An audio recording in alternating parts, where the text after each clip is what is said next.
ఈరోజు వీళ్ళు విస్పిరతులు మనకేం చెప్తున్నారు అంటే, ఆత్మలతో మాట్లాడటం అనేది ఈరోజు చెప్తున్నారు. మేమిక్కడున్నాం, మీరక్కడున్నారు. అయినా మేము మిమ్మల్ని చూడగలం, మాట్లాడగలం, మా ఆలోచనలు చెప్పగలం. భూలోకంలో చాలా మందికి ఈ విషయం తెలియదు. కొద్దిమంది మాత్రమే మాతో మాట్లాడగలరు. భూలోకంలోని ఆత్మ మాతో సంభాషిస్తే మేము ఎంతో ఆనందపడతాం. ఆత్మలోకంలోని వారితో భూలోకంలోని వారు మాట్లాడుతున్నారంటే, వారు నిజంగా దయ్యాలని, చాలా తప్పు అని, అలా చెయ్యడం వల్ల హాని జరుగుతుందని భూలోకంలో అనుకుంటారు. చనిపోయిన వాళ్ళతో మాట్లాడడం వాళ్ళు దయ్యాలు, వాళ్ళతో మాట్లాడకూడదు, వాళ్ళతో మాట్లాడితే హాని జరుగుతుందని భూలోకంలో అనుకుంటారు. ఇది పూర్తిగా అసత్యం. ఆత్మలోకంలోని వారితో మాట్లాడటం మంచిది కాదని అనుకోవడం తప్పు. ఆత్మలోకంలోని వారితో మాట్లాడడం తప్పని కొంతమందిని బలవంతంగా నమ్మిస్తారు. ఎందుకు అనంటే వాళ్ళు ఉన్నతంగా ఎదుగుతారు కాబట్టి, ఎదగకుండా అట్లానే ఉండాలి కాబట్టి, ఇట్లాంటి సరికాని నమ్మకాలను భూమి మీద సృష్టించారు అని చెప్తున్నారు. ఇలా చేయటం వల్ల ఆత్మలమైన మాకు ప్రగతి ఉండదని, మా ఆత్మలు మళ్ళీ భూలోకానికి చేరుతాయని వారు అనుకుంటారు. ఇంకేమనుకుంటారు? పైన భూమి ఆత్మలోకంలోకెళ్ళిన వాళ్ళతో మాట్లాడడం వల్ల వాళ్ళు ఎదగరు. దానివల్ల వాళ్ళకి ప్రగతి ఉండదు కాబట్టి మనం వాళ్ళతో మాట్లాడొద్దు. మాట్లాడడం మంచిది కాదు అని చెప్పేసి ఇట్లాంటి విషయాలన్నీ చెప్పి భూలోకంలో నమ్మిస్తారు మిమ్మల్ని. ఇవన్నీ పొరపాటు భావాలే. దీనికి భిన్నంగా భగవంతుడు ఉన్నత సదాత్మలు కూడా భూలోకం వారితో మేము మాట్లాడటానికి అనుమతి అడిగితే చాలా సంతోషిస్తారంట. నిజానికి ఉన్నత సదాత్మలు కూడా భూలోకంలో వారితో మేము మాట్లాడాలని అనుకుంటున్నామని పర్మిషన్ అడిగితే వాళ్ళెంతో సంతోషిస్తారంట.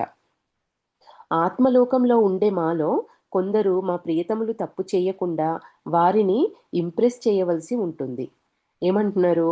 ఆత్మలోకంలో మనం భూమి మీద ఉన్న వాళ్ళని వాళ్ళు తప్పు చేయకుండా ఉండడానికి ఆత్మలోకంలో ఉన్నవాళ్ళు ఇంప్రెస్ చేయాల్సి ఆత్మలోకంలో ఉండే మాలో కొందరు మా ప్రియతములు తప్పు చేయకుండా వారిని ప్రభావితం చేయవలసి ఉంటుంది. ఇంప్రెస్ చేయడం అంటే. ఎందుకంటే వారు కూడా మాతో పాటు ఒకే ఆవరణలో ఉండాలని మేమనుకుంటాం కనక. ఎందుకు జేస్తారు ఈ పనులన్నీ అనంటే, తప్పులు జేస్తే మనం కింది ఆవరణలోకెళ్ళిపోతాం కాబట్టి, మనం ఒకటే కలిసి ఉండాలి అనే ఒక కోరికతో సహాయం చేయడానికి ఎప్పుడు ఇష్టపడతారంట, చనిపోయిన తర్వాత మనం మళ్ళీ కలిసి ఉండాలి అని చెప్పి. మా ఆలోచనలు వారికి తెలియజెప్పే సమయంలో మేము చాలా కష్టాలు ఎదుర్కొంటాం. చాలా సార్లు భూలోకంలోని వారికి ఒక అభిప్రాయం తెలియపరచడానికి ఎంత కష్టపడ్డా, చిన్న ఆలోచనని కూడా మేము చెప్పలేం. చూడండి వాళ్ళు మనల్ని ఎంత ఇష్టపడి, ఎంత మనల్ని కలవాలని చెప్పేసి ఎంత తాపత్రయపడకపోతే, వాళ్ళేం జేస్తారంటే ఇక్కడ, కొన్నిసార్లు మేము ఎన్ని కష్టాలు పడ్డప్పటికి కూడా మేము చెప్పే ఒక చిన్న ఆలోచనని కూడా మీరు పట్టుకోలేరు అని చెప్తున్నారు. ఎందుకంటే చాలామంది మా మంచి ఆలోచనలు, సలహాలు స్వీకరించరు. వారి మనసులు చిన్నవి. భూలోకంలోని వారితో నేరుగా మాట్లాడడం ద్వారా వారికి ఏది మంచిదో మేము సులభంగా చెప్పగలం. ఆధ్యాత్మికంగా వారు నిమ్న స్థితికి పడిపోకుండా, నిమ్న ఆవరణలకు వెళ్ళకుండా నిరోధించగలం. ఏది ఏమైనా ఆధ్యాత్మిక పరీక్ష ఏమిటో చెప్పటానికి మాకు అనుమతి లేదు. అంటే కొన్ని పరీక్షలొస్తూ ఉంటాయి గదా! కష్టాల రూపంలో. అవి ఎందుకొచ్చాయి, ఏంటి అని చెప్పడానికి మాకు పర్మిషన్ లేదు కానీ, మీరు ఆ పనులు చెయ్యకుండా ఉండడానికి మాత్రము మేము సహాయం చెయ్యడానికి ఎంతో తాపత్రయపడుతూ ఉంటామని చెప్తున్నారు. వారికి సూచనలు, మార్గదర్శకత్వం మాత్రం ఇచ్చి సాయపడగలం. భూలోకంలో వారితో నేరుగా మాట్లాడటం మాకు సులువు. మా ఆలోచనలు మీకు తెలియజెప్పినా, మీ మనసులోని మీ మనసులోకి అవి చొరబడవు. మాతో సులువుగా, సురక్షితంగా మాట్లాడగలిగేవారు, వారికొచ్చే యాదృచ్ఛిక ఆలోచనలను కొంచెం ఆపగలిగితే మా ఇద్దరికీ సహాయకారిగా ఉంటుంది. ఎందుకు వీళ్ళ మాటల్ని మనం పట్టించుకోలేకపోతున్నాం? ఈ మాటలు మన దాకా ఎందుకు మన ఈ లాజికల్ ఈ మైండ్‌ను దాటి రాలేకపోతున్నాయి. మనం ఎందుకు గుర్తించలేకపోతున్నాము అనంటే, వీళ్ళే చెప్తున్నారు. ఆలోచనలను కొంచెం ఆపగలిగితే మనిద్దరికీ సహాయకారిగా ఉంటుంది. మేము చెప్పే మాటల్ని మీరు తీసుకోగలుగుతారు. ఆలోచనలు ఎట్లా ఆపగలుగుతామో మనందరికీ తెలుసు. ధ్యానం చేసినప్పుడు మన ఏకాగ్రతను బట్టి మన ఆలోచనలని మన కంట్రోల్‌లో పెట్టుకోగలుగుతాం. అయితే వీళ్ళిప్పుడు ఇక్కడ చెప్పేదేంటిది, ధ్యానం చేసినప్పుడు మనము వాళ్ళిచ్చే మెసేజెస్‌ని ఈజీగా తీసుకోగలుగుతామనేది వాళ్ళు చెప్పేది. మాట్లాడగలిగితే త్వరగా పురోగతి సాధించగలుగుతాం. మీరు ఇద్దరం మాట్లాడుకోగలిగితే మీరు పురోగతి చెందుతారు. మీకు సహాయం చేస్తున్నందుకు వాళ్ళకి పురోగతి అనేది జరుగుతుంది అని చెప్తున్నారు. మీ అంతరంగిక మనస్సు, ఉపచేతనాత్మక మనస్సులో చాలా కొద్దిగా మాత్రమే పనిచేస్తుంది. కనుక మంచి ఆలోచనలు, భావాలు, వివేకాన్ని మనుషుల సంకుచిత మనసుల్లోకి ఎక్కించాలని ప్రయత్నిస్తూ మా విలువైన సమయాన్ని వ్యర్థం చేసుకోవాల్సిన అవసరం లేదు. ఏమంటున్నారు ఇక్కడ, మీ ఆలోచనలు మీరు పక్కకు పెట్టినప్పుడు మీ మైండ్ అనేది చాలా సంకుచితంగా ఉంటుంది. ఇవి బ్రాడ్‌గా ఆలోచించలేదు. మనకొచ్చే ప్రాబ్లమ్స్‌కి దాటి మనం ఆలోచించలేము. కాబట్టి మీరు ఈ ఆలోచనల్ని ఆపగలిగినప్పుడు మేము ఇచ్చే ఈ సలహాలు సమయం వృధా కాకుండా, మా సమయాన్ని వ్యర్థం చేసుకోకుండా చక్కగా మీరు తీసుకోగలుగుతారు అని చెప్తున్నారు. ఇప్పటి నుంచి మీరు చనిపోయిన మీ ప్రియతములతో మాట్లాడటానికి ప్రయత్నించాలి. కానీ మీ అంతట మీరే అప్రయత్న లేఖనం ద్వారా మాట్లాడటానికి ప్రయత్నించడం అత్యంత ప్రమాదం. ఈ అప్రయత్న లేఖనము అని చెప్పాం కదా! ఇప్పుడు భావనగిరి గారికి ఎట్లా వీళ్ళు మెసేజెస్ ఇస్తున్నారు, ఆటో రైటింగ్ ద్వారా ఇస్తున్నారు. పెన్ను, బుక్ పట్టుకుంటే ఆటోమేటిక్‌గా చెయ్యి కదులుతూ పోతుంది. చెయ్యే రాస్తూ ఉంటుంది. మీరు మాత్రం అట్లాంటి ప్రయత్నాలు చెయ్యొద్దు అంటున్నారు. ఇది చాలా ప్రమాదం. ఎందుకంటే కొన్నిసార్లు సరికాని ఆత్మలు కూడా వచ్చి పిచ్చి పిచ్చి మెసేజెస్ ఇచ్చే ప్రమాదం ఉంటుంది. మీరు తప్పుడు దారిలోకెళ్ళే ప్రమాదం ఉంటుంది కాబట్టి ఇట్లాంటి ప్రయత్నం చేయకండి అంటున్నారు. ఎట్లాంటి ప్రయత్నము? ఆటో రైటింగ్ అనే ప్రయత్నం చెయ్యొద్దు. కానీ చనిపోయిన మీ ప్రియతములతో మాట్లాడడానికి ప్రయత్నం చెయ్యండి అని చెప్తున్నారు. అప్రయత్న లేఖనంలో అనుభవం ఉన్న అధికృత వ్యక్తి ద్వారా సంబంధం ఏర్పరచుకోండి. ఎవరికన్నా ఆటో రైటింగ్ మీద గ్రిప్ ఉన్న వ్యక్తి ద్వారా కావాలంటే వాళ్ళ హెల్ప్ తీసుకోండి అని చెప్తున్నారు. మా ప్రియతములతో నిరంతరం మాట్లాడటం మాకు సులువు. ఇంట్లో కూర్చుని టూ వే రేడియోలో మాట్లాడటం లాంటిది.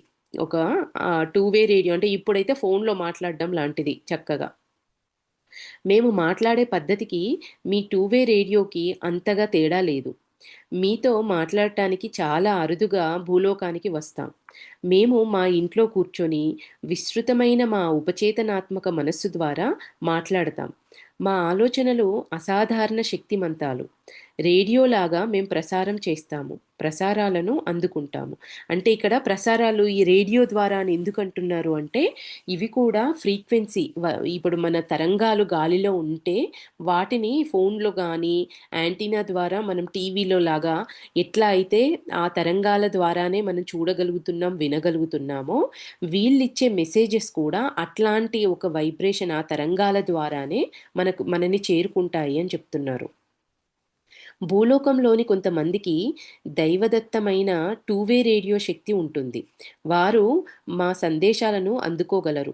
ఇక్కడ 2 విధాలుగా వాళ్ళు మాట్లాడగలరు, మెసేజెస్ తీసుకోగలిగే వాళ్ళకు ఆ అతీంద్రియ శక్తులు కొంతమందికుంటాయి. వాళ్ళు చక్కగా మాతో మాట్లాడగలరు అని చెప్తున్నారు. అలాగే మేము కూడా మీరేం చెప్తున్నారో, ఆలోచిస్తున్నారో తెలుసుకోగలం. భూలోకంలో కొంతమందికి ఈ శక్తి ఉండటం అదృష్టం. కొందరికి ఈ అదృష్టం ఉండదు. మన మనస్సులోని టూ వే రేడియో ద్వారా మాట్లాడుకొనడమే మీకు ఉత్తమం. మనసు ద్వారా ఇన్నర్‌గానే మీరు మీరు తెలియజేయాల్సినయి ఇన్నర్‌గా అనుకున్నా వాళ్ళకి తెలిసిపోతుందని జెప్పారు గదా! వాళ్ళు అదే విధంగా మన అంతరంగికంగా మన ఇన్నర్ తోటి మెసేజెస్ పంపించగలుగుతారు. అదే ఉత్తమమైన పద్ధతి అని చెప్తున్నారు. మీకా శక్తి లేనప్పుడు. ఈ శక్తి ఉన్న వారిని సహాయం కోరండి. మీ జీవితంలో ఎంత తేడా కనిపిస్తుందో చూడండి. నెక్స్ట్ టాపిక్ ఏం చెప్తున్నారు వీళ్ళు అంటే, ఆవరణలు ఎలా పనిచేస్తాయి? ఇంకా ఆవరణల గురించి వీళ్ళు ఎక్స్‌ప్లెయిన్ చేస్తున్నారు డీటెయిల్డ్‌గా. 1, 2, 3 ఆవరణలు నరకం. 5, 6, 7 ఆవరణలు స్వర్గం. 4వ ఆవరణ స్వర్గ నరకాలకు మధ్యన ఉండే ఆవరణ. ఇది స్వర్గము కాదు, నరకము కాదు. మానవాత్మలు మొదలయ్యేది ఇక్కడి నుంచే. ఎక్కడి నుంచి మొదలైతాయి అనంటే, మానవ ఆత్మలుగా మనం జన్మ తీసుకోవడం అనేది 4వ ఆవరణ నుంచి మొదలవుతుంది. ఇంతకుముందు మనతో చెప్పారు 4వ ఆవరణ అంటే ఎట్లా ఉంటుంది అంటే, పగలు రాత్రి భూమిలాగానే ఉంటుంది. అక్కడ కూడా కొంతమంది మంచి వాళ్ళు ఉంటారు, చెడ్డవాళ్ళు ఉంటారు. మనం భూమి మీద ఎట్లా ఉంటుందో అట్లాంటి ప్రదేశమే 4వ ఆవరణ. ఇక్కడ వీళ్ళేం చెప్తున్నారు? హ్మ్. మానవాత్మలు మొదలయ్యేది ఇక్కడి నుంచే అని చెప్తున్నారు. 4వ ఆవరణ నుంచి మానవాత్మలు మొదలైతాయంట. 7వ ఆవరణను చేరటం అంతిమ లక్ష్యం. ఈ 4వ ఆవరణ నుంచి మొదలైన మానవుడి ప్రయాణము ఎక్కడ అంతిమ లక్ష్యము 7వ ఆవరణకు చేరడం. దీనిని సాధించడానికి మీరు చాలా కష్టపడాలి. పైకి ఎదగాలనే అంతఃప్రేరణ వల్ల ఇది లభిస్తుంది. అప్పుడే మీరు ఎన్నడూ మిమ్మల్ని కిందికి దిగజార్చే పనులు చెయ్యరు. దానితో లక్ష్యాన్ని త్వరగా చేరుకోగలుగుతారు. ఇలా చేసి ఇలా చేసిన అదృష్టం కలిగిన ఆత్మలు కొన్ని ఉన్నాయి. ఇది పూర్తిగా మీ చేతుల్లోనే ఉంది. ఇప్పుడు మనము ఏడో ఆవరణకి ఎట్లా వెళ్తాము? మనల్ని మనము పైకి ఎదగాలనే అంతఃప్రేరణ వల్ల. పైకి ఎట్లా ఎదుగుతాము? మళ్ళీ ఇవే ప్రశ్నలు. మన లోపల ఏదైతే సరికాని గుణాలున్నాయో దాని మీద వర్క్ చేసుకున్నప్పుడు మాత్రమే మన లోపల ఎదుగుదల. మనకు ఎన్ని సిద్ధులున్నా, తాడయ్యున్నా, ఎట్లాంటి అనుకున్నవి జరుగుతున్నా, ఈ వేటి వల్ల ఉపయోగం లేవు. మనం బాహ్యంగా దాన ధర్మాలు చేసినా, ఎన్ని పుణ్యక్షేత్రాలు తిరిగినా వీటి వల్ల ఉపయోగం లేదు. వాళ్ళు మొదటి నుంచి చెప్పేది ఏంటి అంటే, మన సరికాని గుణాలను గుర్తించడము, వాటి మీద వర్క్ చేయడము. దీనివల్లనే మన ఎదుగుదల ఉంటుంది. దానివల్లనే మనం చనిపోయిన తర్వాత ఉన్నతమైన ఆవరణలకు మనం వెళ్ళగలుగుతాం. దానితో లక్ష్యాన్ని త్వరగా చేరుకోగలుగుతారు. ఇలా చేసి అదృష్టం కలిగిన ఆత్మలు కొన్ని ఉన్నాయి. భూమి మీదకొచ్చి ఇట్లా చేసి వాళ్ళు ఎదిగి పై తలాలకు ఏడో ఆవరణకు వెళ్ళిన ఆత్మలున్నాయి. ఇది పూర్తిగా మీ చేతుల్లోనే ఉన్న పని అని చెప్తున్నారు. ఏడో ఆవరణలను ఒక ఉన్నత సదాత్మ పరిపాలిస్తుంది. పరిపాలించడం అంటే ఆ ఆవరణకు ఆ ఆత్మ అధిపతి అని. ఉన్నత ఆవరణలలో ఎవరూ పాపాలు చెయ్యరు. ఎవరికీ హాని చెయ్యరు. మా ఉపచేతనాత్మక మనస్సే న్యాయం చేస్తుంది. మన అంతరంగికం, మన ఇన్నరే మనకు వాళ్ళకి న్యాయం చేస్తుంది. కనుక పోలీసు బలగం కానీ, ఉన్నత స్థాయి అధికారులు కానీ అవసరం లేదు అక్కడ. అయితే కొన్ని పనులు చేయటానికి మాకు అనుమతి అవసరం. మాకు సలహా మార్గదర్శకత్వం కావలసినప్పుడు మా ఆవరణలోని ఉన్నత సదాత్మ వద్దకు వెళ్తాము. వీళ్ళకి కూడా కొన్ని ప్రశ్నలుంటాయి కదా! కొన్ని డౌట్స్ వచ్చినప్పుడు, పర్మిషన్‌లు కొన్ని పనులు చేయాలనుకున్నప్పుడు, వాళ్ళ ఆవరణలో ఉన్న ఉన్నత సదాత్మ దగ్గరికెళ్ళి వీళ్ళు మాట్లాడడం కానీ, కొన్ని సలహాలు తీసుకోవడం కానీ చేస్తాము అని చెప్తున్నారు. కొన్నిసార్లు మా ఆవరణలో ఉన్న ఉన్నత సదాత్మ కూడా మా కోసం కొన్ని ఆవరణలకు అధిపతి, చక్రవర్తి వంటి వాడు అయిన, ఏడవ ఆవరణకు అధిపతి అయిన దైవిక అత్యున్నత సదాత్మను మా కోసం అనుమతి, మార్గదర్శకత్వం, సలహా అడగవలసి ఉంటుంది. వీళ్ళ దగ్గర ఉన్న ప్రశ్నను బట్టి, అక్కడున్న సిట్యుయేషన్‌ని బట్టి, ఈ ఆవరణలో ఉన్న ఉన్నత సదాత్మ అత్యున్నత స్థాయిలో ఉన్న సదాత్మ దగ్గరికెళ్ళి అనుమతి అడగడం కానీ, మార్గదర్శకత్వం ఇవ్వాలని కానీ, పర్మిషన్స్ తీసుకోవాల్సిన అవసరం కొన్నిసార్లు పడుతుంది అని జెప్తున్నారు. 1, 2, 3 ఆవరణలను ప్రతి దానిని ఒక ఉన్నత సదాత్మ పాలిస్తుంది. అది కింది తలాలైన ఒకటో ఆవరణ అయినా, రెండో ఆవరణ అయినా కూడా అక్కడ కూడా పరిపాలించేది ఉన్నత సదాత్మలే దాని హెడ్‌లుగా ఉంటారంట. అదేవిధంగా 4, 5, 6, 7 ఆవరణలు కూడా ఉన్నత సదాత్మలు పరిపాలిస్తాయి. అయితే ఏడవ ఆవరణకు అధిపతి దైవిక అత్యున్నత సదాత్మ, అన్నింటికి పరిపాలకుడు. అన్నింటికి హైయెస్ట్ మన దగ్గర కదా, వార్డ్ నంబరు, సర్పంచు, ఎమ్మెల్యే, మంత్రి ఇట్లా ఎట్లా అయితే ఇక్కడ భూమి మీద ఉంటాయో అట్లానే అక్కడ కూడా ఈ 1, 2, 3, 4, 5, 6 వీటన్నింటికి కూడా ఉన్నత సదాత్మలు ఉంటాయి. వీటన్ని ఆవరణలకు హెడ్, అన్నింటికన్నా అధిపతి దైవిక అత్యున్నత సదాత్మ, అన్నింటికీ పరిపాలకుడు. పైనుంచి ఆయన ఏడో తలంలో ఉన్న వ్యక్తి 7 నుంచి 6, 5, 4, 3 ఈ అన్ని ఆవరణలకి కూడా ఆయన పరిపాలకుడే అని చెప్తున్నారు. వాళ్ళందరూ ఎంతో దయా స్వభావులు. మనలాగా భయపెట్టే మనుషులు కాదంట. వాళ్ళు ఎంతో దయాళువులు. ఎప్పుడూ మీకంటే ఉన్నతులమైనట్లుగా ప్రవర్తించరు వాళ్ళు. వాళ్ళు అంత ఉన్నత స్థాయిలో ఉన్నప్పటికీ కూడా, మనకన్నా ఉన్నతంగా ఉన్నట్టు వాళ్ళెప్పుడూ ప్రవర్తించరంట. వాళ్ళు మీతో నవ్వుతూ, నవ్విస్తూ మాట్లాడతారు. వారు మీరు సమస్థాయిలోనే ఉన్నట్లుగానే ప్రవర్తిస్తారు. వాళ్ళ నిజంగా ఎదగడం అంటే ఏంటి? ఇప్పుడు మన భూమి మీద కూడా నిజంగా మనం ఎదగడం అంటే ఏంటి? మనకన్నా కింది స్థాయిలో ఉన్న వాళ్ళను కూడా మనము ఓర్పుగా, ప్రేమగా వాళ్ళతో సమానంగా ప్రవర్తించగలిగే తీరు మనకొచ్చినప్పుడు నిజంగా మనం ఎదుగుతున్నట్టు అర్థం. అట్లానే ఇక్కడ కూడా వాళ్ళేం జెప్తున్నారు, వాళ్ళు అంత ఉన్నత స్థితిలో ఉన్నప్పటికీ కూడా, వాళ్ళు చక్కగా మనతో నవ్వుతూ, నవ్విస్తూ మాట్లాడతారంట. వాళ్ళతో మాట్లాడుతున్నప్పుడు వాళ్ళు, మనము సమానమైన స్థాయిలో ఉన్నట్లుగానే వాళ్ళు ప్రవర్తిస్తారంట. వారి కాంతి తేజోవంతంగా ఉంటుంది. వారి మెరిసే కవచం అద్భుతంగా ఉంటుంది. చూడగానే వారు పవిత్రంగా, సత్యవంతులుగా ఉన్న ఉన్నత సదాత్మ అని వెంటనే తెలిసిపోతుంది.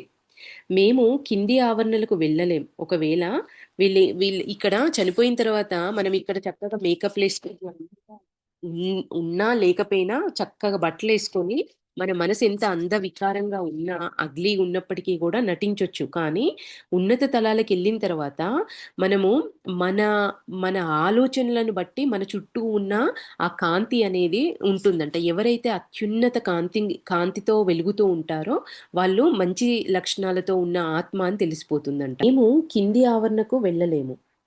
ఒకవేళ వెళ్ళవలసి వస్తే మాకు రక్షణ కావాలి.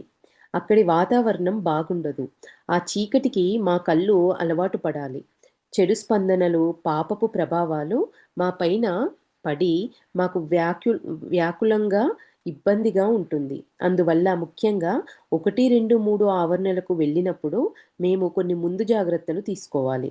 పై ఆవరణలకు వెళ్ళాలన్నా మనకి కొంత శిక్షణ అవసరమని చెప్పారు. ఆ కాంతిని, అక్కడున్న ఆత్మలు ఎంతో తేలికగా ఉంటాయి కాబట్టి, ఆ కాంతిని తట్టుకోవడానికి కొంత శిక్షణ కావాలి అని, వాళ్ళు కొన్ని కవచం ఆ ఆవరణం తట్టుకోవడానికి ఒక కవచం వేసుకొని వెళ్ళాలని చెప్పేసి మనకి ఇంతకుముందు చెప్పారు. అట్లానే కింది ఆవరణలకు వెళ్ళాలన్నా కూడా అక్కడుండే వాళ్ళు కానీ, అక్కడుండే ఆ కింది వైబ్రేషన్స్ కానీ తట్టుకునేలాగా స్పందనలకు ఆ పాపపు ప్రభావాలు మా పైన పడకుండా ఉండడానికి, అవి మమ్మల్ని ఇబ్బంది పెట్టకుండా ఉండడానికి మేము కొన్ని ముందు జాగ్రత్తలు తీసుకోవాలి అని చెప్తున్నారు.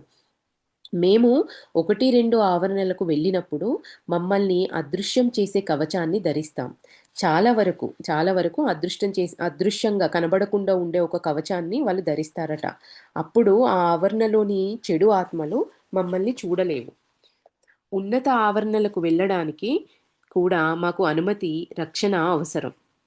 ఉన్నతమైన ఆవరణలకెళ్ళడానికి గూడా పర్మిషన్ అవసరమే. రక్షణ కూడా అవసరమే. వారి కాంతి మాకు ఎంతో ఎక్కువ అనిపిస్తుంది. స్పందనలు కూడా చాలా శక్తివంతంగా ఉంటాయి. మీరున్న ఆవరణ నుంచి ఒక పై ఆవరణకే మీరు వెళ్ళగలరు. ఒక్క ఆవరణకు మాత్రమే నాలుగో తలంలో ఉంటే ఐదో ఆవరణకు వెళ్ళగలుగుతారు కానీ, అంతకు మించి పైకెళ్ళాలన్నా, అంతకన్నా కిందికి వెళ్ళాలన్నా కూడా మనకు రక్షణ, ఒక ప్రొటెక్షన్ అనేది కంపల్సరీ అవసరము అని చెప్తున్నారు. ఒక ఆవరణ కన్నా పైకి సందర్శనకు వెళ్ళలేరు. మేము 6వ ఆవరణలో ఉన్నాం. ఈ విస్పిరతులు ఇప్పుడు వీళ్ళు 6 ఆవరణ నుంచి మనతో మాట్లాడుతున్నారంట. 1985లో మేము 7 ఆవరణకు చేరాం. వాళ్ళు చనిపోయిన తర్వాత మొదటగా 6 ఆవరణకెళ్లారు. తర్వాత 7 ఆవరణలకు చేరారంట 85లో. అయితే సలహా ఇవ్వటానికి, మార్గదర్శకత్వానికి ఒక ఆత్మ గనక సాయం కోరితే వారిని బాగు చేయటానికి అన్నింటికన్నా కింది ఆవరణలకు చేరవచ్చు. అప్పుడు మాకు అదనపు రక్షణ అవసరమవుతుంది. ఎవరైనా సహాయం అడిగినప్పుడు, ఎవరైనా రక్షణ ఇవ్వమని చెప్పి మమ్మల్ని మార్గదర్శకత్వం గురించి ఏమన్నా సహాయం అడిగినప్పుడు, అప్పుడు వాళ్ళు కింది ఆవరణలకెళ్తారట వాళ్ళని పిలిస్తే. మమ్మల్ని పిలిచిన వారికి తప్ప మేమెవ్వరికీ కనిపించకూడదు.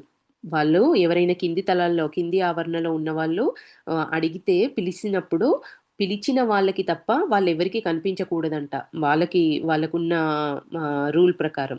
లేకపోతే ఒకవేళ కనబడితే ఆ భయంకర ఆత్మలు మాకు హాని చేస్తాయి. లేదా మాపై దాడి చేస్తాయి. ఆ చెడ్డ ఆత్మలు మమ్మల్ని పట్టి బంధించి బందీలుగా చేసి మానసికంగా హింసిస్తాయి. కనబడితే ఏం జరుగుతుందట, ఇది జరిగేది. భయంకరమైన ఆత్మలు వాళ్ళకి హాని చేసి, వాళ్ళ పైన దాడి చేసి, పట్టి బంధించి, బందీలుగా చేసి మానసికంగా వాళ్ళని హింసిస్తాయంట. ఎంత ఉన్నత స్థాయిలో ఉన్న ఆత్మలైనా సరే, వాళ్ళు చేసే కింది స్థాయిలో వాళ్ళు చేసే పనులు అట్లా ఉంటాయి అని చెప్తున్నారు. అందుకని వాళ్ళకి కనిపించకుండా వాళ్ళు జాగ్రత్త పడతాము అని చెప్తున్నారు. మాకు భౌతిక శరీరం ఉండదు కనుక, భౌతికంగా ఏమీ చెయ్యలేవు.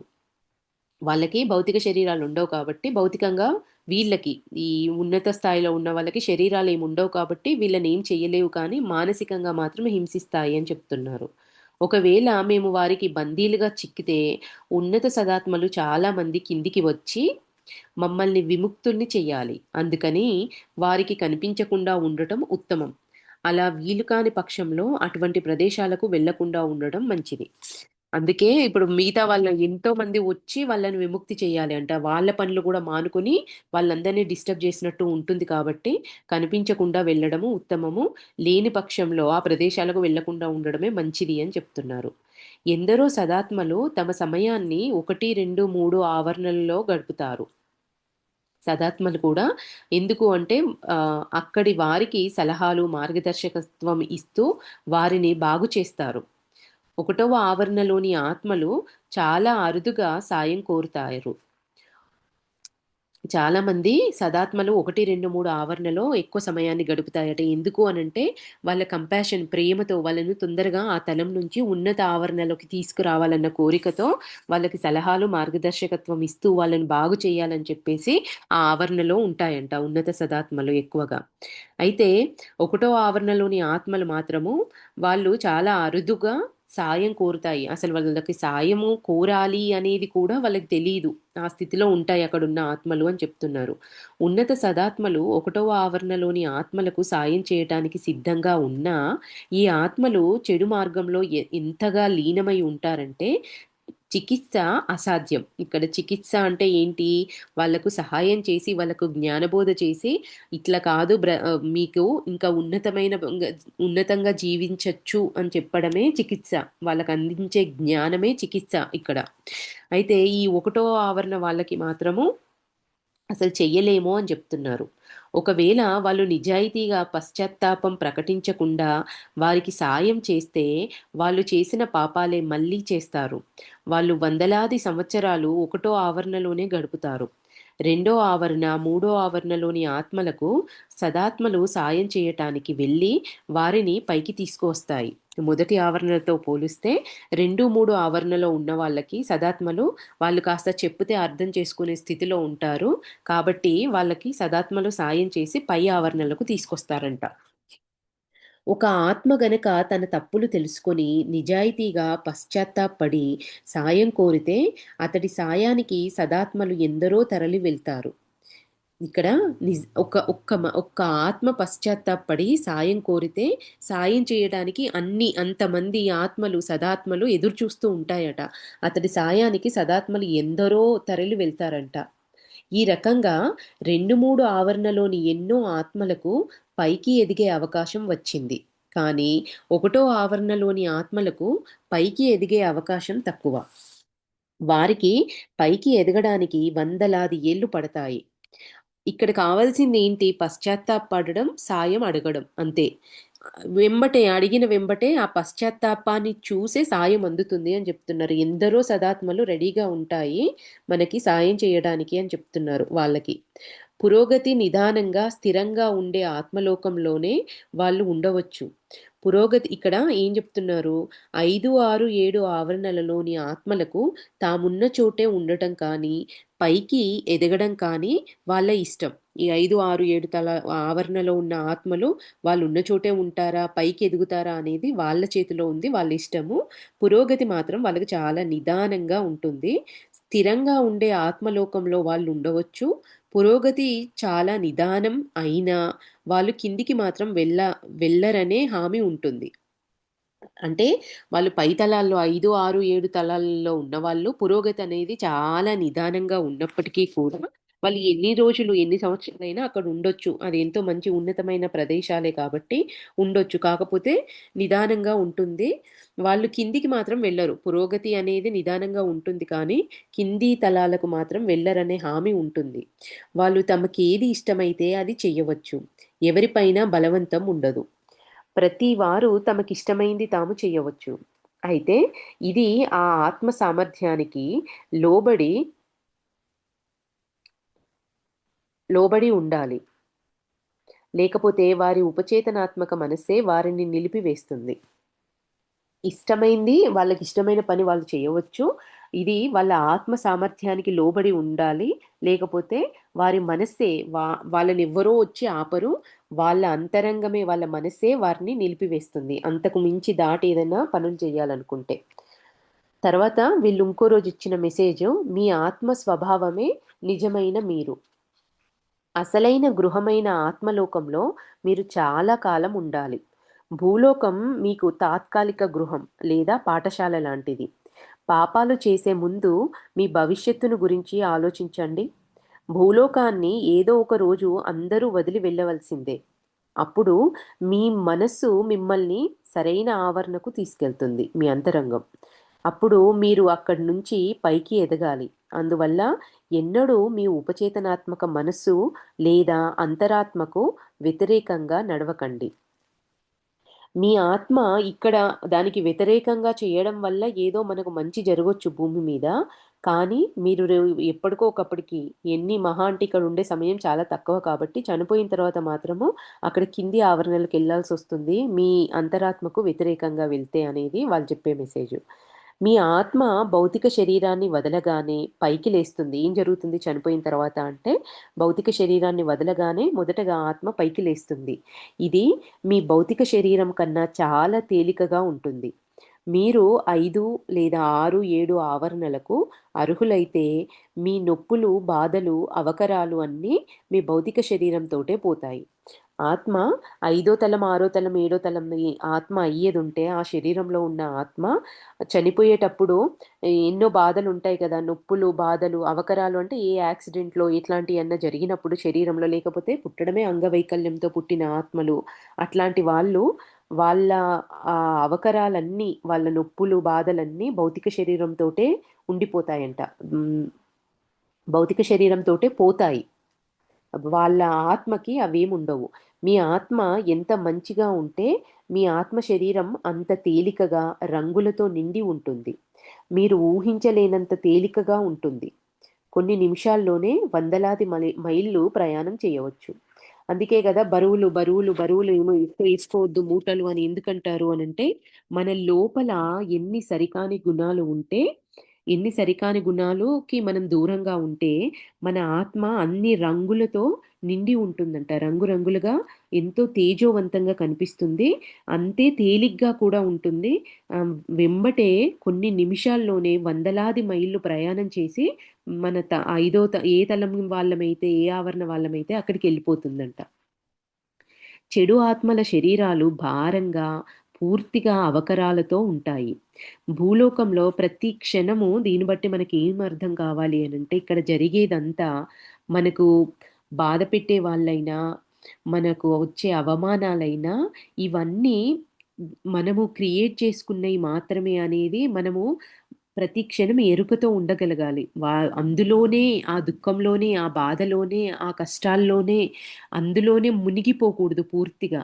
ఇవి నేను నేర్చుకోవడం కోసం, నేను ఎదగడం కోసం తెచ్చుకున్నవే తప్ప, వీళ్ళు నన్ను ప్రత్యేకంగా వాళ్ళని సృష్టించింది కూడా ఎవరు? మనమే. ఇక్కడ మనకింతకు ముందు చెప్పిండు. తల్లిని ఒక ఆత్మ ఎంచుకుంటుంది. ఎంతో ఇష్టమైన వాళ్ళే ఆత్మను ఎంచుకుంటాయి, ఎంచుకొనొస్తాయి అని. ఇష్టమైన వాళ్ళంటే ఏంటి ఫ్రెండ్స్ ఇక్కడ? మనల్ని చక్కగా ఎట్లాంటి బాధ లేకుండా, ఎట్లాంటి కష్టాలు లేకుండా చూసుకునే వాళ్ళ? ఇప్పుడు మన పిల్లలందరూ వాళ్ళ ద్వారానే మనకు ప్రాబ్లమ్స్, కష్టాలైనా, బాధలైనా వస్తున్నాయి. ఎందుకొస్తున్నాయి? వాళ్ళు ఇష్టమైన వాళ్ళు. అంటే మన మనల్ని ఉన్నత ఆవరణకు చేర్చడం కోసము వాళ్ళు చేసే పనులన్నీ వాటిపైన డిపెండ్ అయ్యి ఉన్నాయే తప్ప, వాళ్ళు నిజంగా మనతో కక్షతోటి, ఆత్మపరంగా మన మీద కక్షనో, ఏమన్నా కార్పణ్యాలో పెట్టుకొనున్న ఆత్మలు కాదు. మనం ఎదగాలని కోరుకునే ఆత్మలు. ఈ అవగాహన ప్రతి క్షణం, ఆ క్షణంలో మనకు దుఃఖమొచ్చినా, బాధొచ్చినా కూడా తర్వాత వెంబటే మనకి అవగాహన అనేది రావాలి. అదొచ్చినప్పుడు మన ఆత్మ లోపల ఈ భావాలన్నీ ఉండిపోవు. మనం తేలిగ్గా తీసుకోగలుగుతాము. అదే ఇక్కడ ఏం జెప్తున్నారు, చెడు ఆత్మల శరీరాలు భారంగా, పూర్తిగా అవకరాలతో ఉంటాయి. భూలోకంలో దుష్టాత్మ గలవారు చూడటానికి అందంగా ఉండవచ్చు కానీ, ఆత్మలోకంలోకి రాగానే అతడి ఆత్మ శరీరం పూర్తిగా అవకరాలతో నిండి ఉంటుంది. ఇక్కడ అదే చెప్తున్నారు. వాళ్ళు భూలోకంలో ఉన్నప్పుడు దుష్టాత్మ కలవాళ్ళైనా గూడా చూడడానికి అందంగా ఉండొచ్చు. కానీ ఆత్మలోకంలోకి రాగానే అతడి ఆత్మ శరీరం పూర్తిగా అవకరాలతో నిండిపోతుంది. దీనికి భిన్నంగా భూలోకంలో సదాత్మ గలవారి శరీరంలో ఎన్నో అవకరాలుండొచ్చు, ఎన్నో వంకలుండొచ్చు. కానీ ఆత్మలోకంలోకి ప్రవేశించగానే అతని ఆత్మ శరీరం మామూలుగానే ఉంటుంది.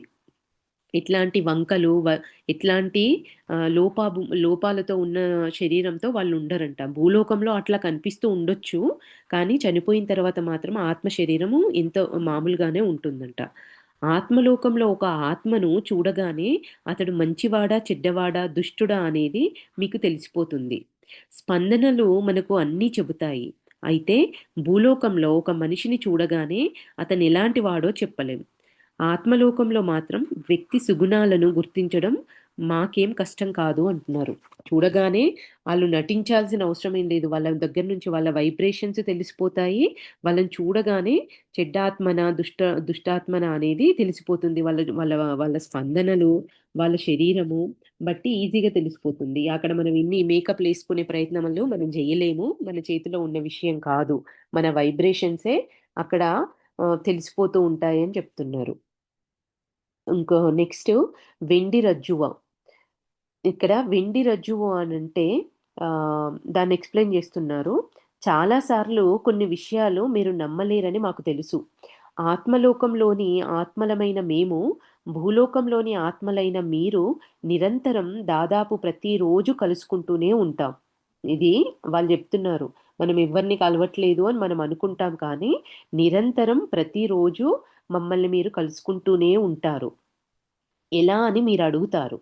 గాఢ నిద్రలో భూలోకంలోని వారు తమ శరీరాన్ని వదిలి కొంత ఎత్తుకు ప్రయాణించి చనిపోయిన ప్రియతములను కలుసుకుంటారు. అయస్కాంత దారం ఒకటి మీ శరీరంతో మిమ్మల్ని కలుపుతుంది. దీనినే వెండి రజ్జువ అంటారు. మన చనిపోయిన వాళ్ళకి, బ్రతికున్న వాళ్ళకి తేడా ఏంటి అనంటే, ఆ అయస్కాంతంతో ఉన్న ఒక తీగ అని చెప్తున్నారు వీళ్ళు. అది మనకెప్పుడు కనెక్ట్ అయ్యే ఉంటుందంట. ఆ దానితోటే మనం ప్రయాణించి మన ఇష్టమైన వాళ్ళని మనం ఆత్మలోకంలోకెళ్ళి కలుసుకుంటాము అని చెప్తున్నారు. మీరు హఠాత్తుగా నిద్రలేస్తే ఈ రజ్జువ మిమ్మల్ని మీ శరీరంతో చేరుస్తుంది.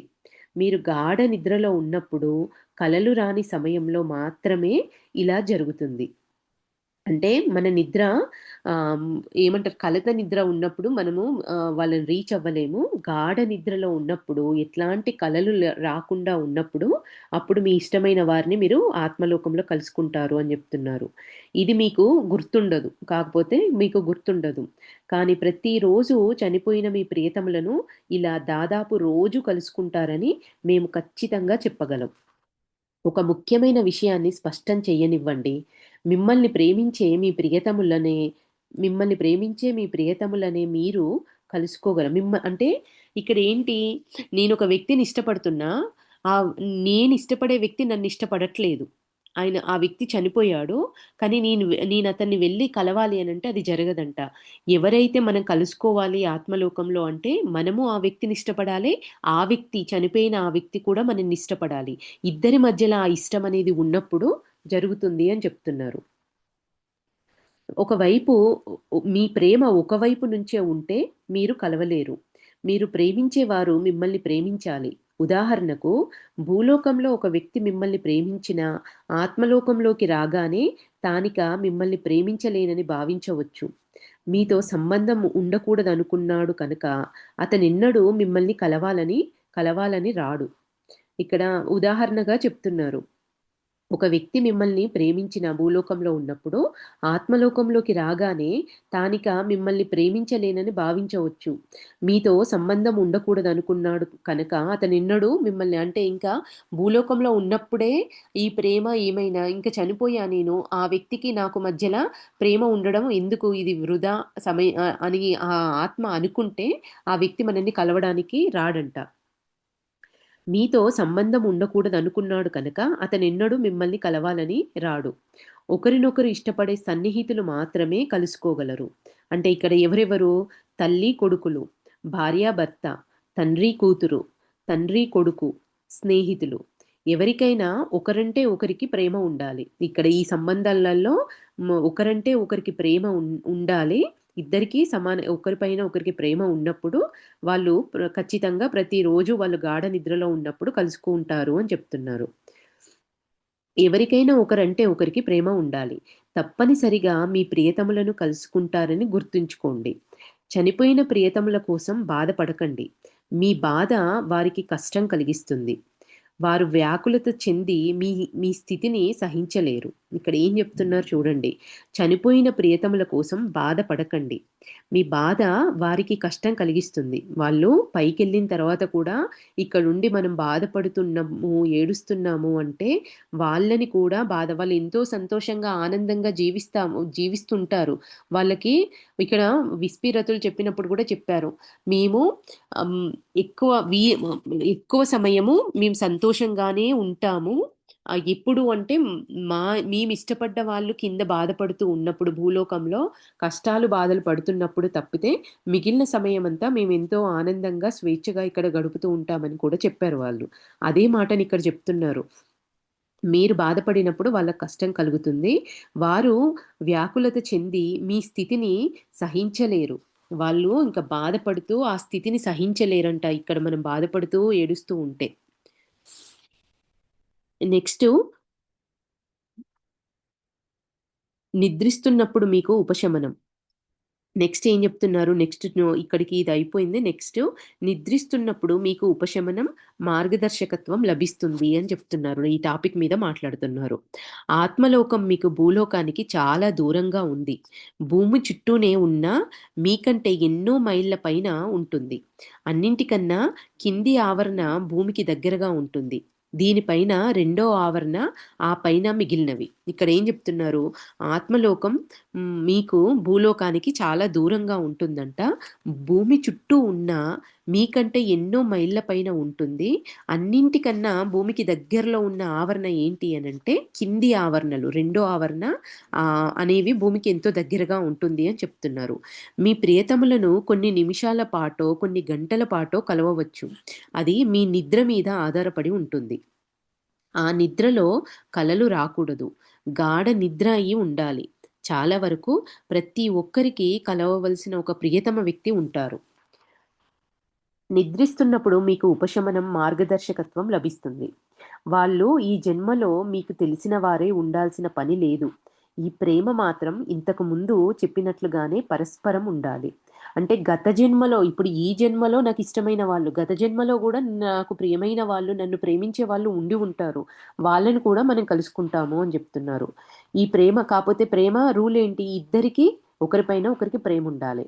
ఈ ప్రేమ మాత్రం ఇంతకు ముందు చెప్పినట్లుగానే పరస్పరం ఉండాలి. ఒకవైపు నుంచి కాదు. ఈ సంబంధమే మిమ్మల్ని ఎన్ని బాధలను నడిపిస్తూ ఉంటుంది. మనము వాళ్ళని కలిసినప్పుడు వాళ్ళిచ్చే ఆ స్వాంతననే మనం భూమి మీద ఎన్ని బాధలు, కష్టాలున్నా కూడా మనని నడిపిస్తూ ఉంటుందంట. మీకు ఆ సందర్శన జ్ఞాపకం అనేది ఉండదు. కానీ దాని ప్రభావం వల్ల మీకెదురైన సమస్యలను ధైర్యంగా ఎదుర్కొనటం, కష్టం నుంచి బయటపడే ధైర్యం మీకు లభిస్తుంది. వాళ్ళని కలిసినట్టుగా, వాళ్ళతో మాట్లాడినట్టుగా మనకు గుర్తుండకపోవచ్చు.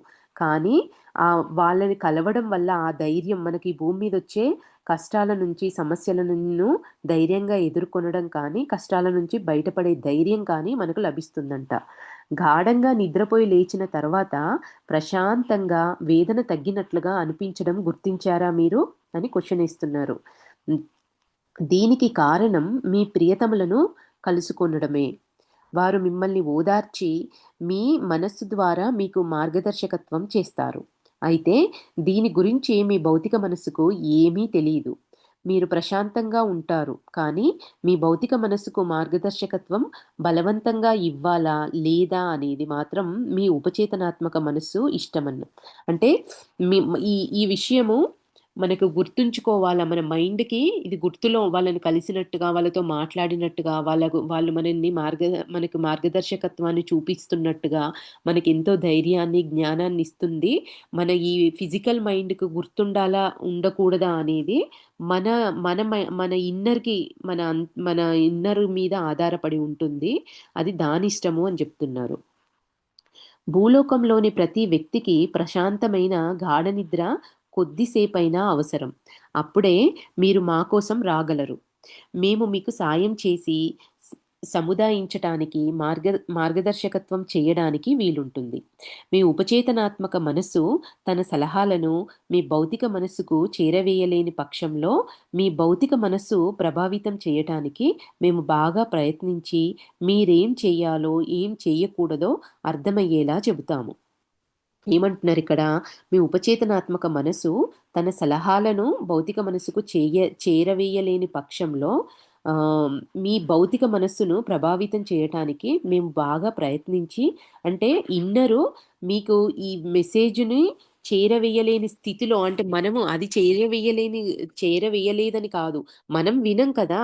మనం వినలేని స్థితిలో ఉన్నప్పుడు కూడా ఎట్లాంటి ప్రయత్నాలు చేస్తారంట, ఎట్లా వీళ్ళ మనసును ప్రభావితం చేయటానికి మేము బాగా ప్రయత్నించి, ఏం చేయాలో, ఏం చేయకూడదో మీకు అర్థమయ్యేలాగా చెబుతాము అని చెప్తున్నారు వాళ్ళని కలిసినప్పుడు. చాలా సార్లు మీ భౌతిక మనస్సు మా సలహాను, మార్గదర్శకత్వాన్ని కేవలం ఒక ఆలోచనలాగా భ్రమించి, దానిని తప్పు అని భావించి తిరస్కరిస్తుంది.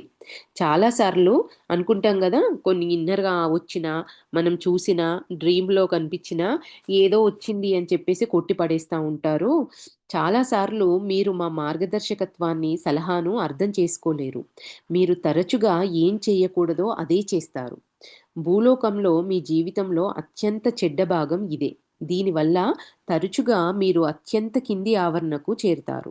మా సలహాను, మార్గదర్శకత్వాన్ని అలక్ష్యం చేయడమే దీనికి కారణం. దీని గురించి ఎవరికి తెలుస్తుంది? భూలోకంలో నేను బాగా ధనవంతుడిగా, బాగా బ్రతికితే చాలు. అదే నాకు సంతోషం అనుకుంటారు. మేమిక్కడ ఇన్ని ప్రయత్నాలు జేస్తాము. మీరు ఏ పనులు చెయ్యకూడదో మీరు అవే పనులు జేస్తూ ఉంటారు భూమి మీదకెళ్ళి. మేమిక్కడుండి అవి చెయ్యొద్దు, మీరు ఆ దారిలో నడవొద్దు అని చెప్పేసి మేము ఎన్ని సార్లు ఎన్ని ప్రయత్నాలు చేసినా కూడా మా మాటల్ని పెడతోవ పెడతారు. అదే కాకుండా వచ్చిన సలహాలను ఏవో అలా వచ్చాయి అని చెప్పేసి కొట్టిపడేస్తారు. మీకేం గావాలి భూమి మీదున్న వాళ్ళకి?